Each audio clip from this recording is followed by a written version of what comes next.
باول خامس فالنسيا. نعم بسرعه وهذا مطلوب. تلعب خلف باردي جول جول جول جول.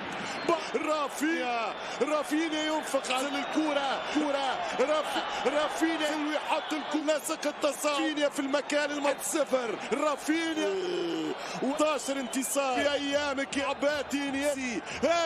هذا سيشن الهدف.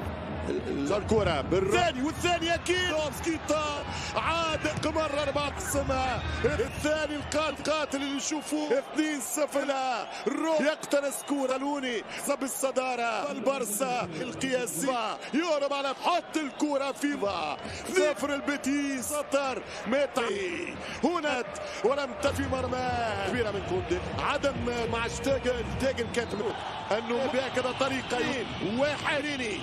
إذا مس الإنسان الضر دعانا لجنبه أو قاعدا أو قائما فلما كشفنا عنه ضره مر كأن لم يدعنا إلى ضر مسه كذلك زين للمسرفين ما كانوا يعملون